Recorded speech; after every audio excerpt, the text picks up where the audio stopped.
अगर आप भी व्रत रखकर ये सोच रहे हैं कि महादेव आपसे खुश हैं, तो रुक जाइए, क्योंकि आप बहुत बड़ी गलतफहमी में हैं। गौरी, इस इंसान का शरीर भले ही भूखा है, लेकिन इसका मन अधर्म के कीचड़ में डूबा है। ऐसे पाखंडी का व्रत मुझे छू भी नहीं सकता।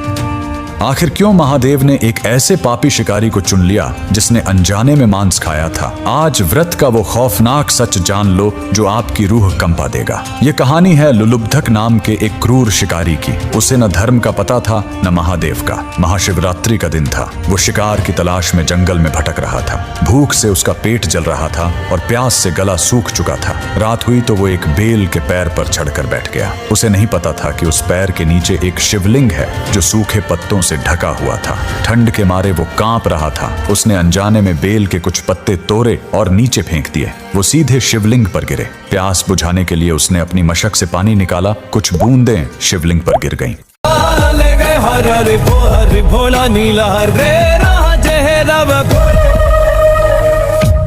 उसे पता भी नहीं था कि अनजाने में उसने महाशिवरात्रि का अभिषेक कर दिया है। जैसे ही सुबह की पहली किरण फूटी, लुलुब्धक की सांसें थम गईं और तभी शुरू हुआ असली महासंग्राम। यमराज के दूत काली जंजीरें लेकर आए और लुलुब्धक की आत्मा को घसीटने लगे। यमदूत चिल्लाए, बेकसूर जानवरों का खून बहाया है, इसे नरक की सबसे खौफनाक आग में जलाया जाएगा। लेकिन तभी आसमान चीरता हुआ महादेव का नंदी और शिवगण वहां प्रकट हो गए। उन्होंने अपनी गदा से यमदूतों का रास्ता रोक दिया। यमदूतों ने गरज कर कहा, हटो, इस पापी ने कभी कोई पुण्य नहीं किया।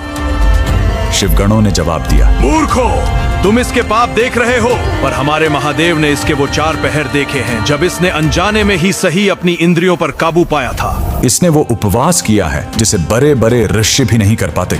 यमदूतों को पीछे हटना पड़ा। शिवगणों ने लुलुब्धक की आत्मा को उठाया और उसे सीधे शिवलोक ले गए। उपवास का असली मतलब क्या है? उप यानी निकट और वास यानी बैठना। उस रात वो शिकारी डर और भूख की वजह से खुद के निकट रहा। महादेव कहते हैं, अगर आप दिन भर भूखे हैं लेकिन आपके मन में लालच और नफरत है, तो वो व्रत नहीं, सिर्फ खुद को सजा देना है।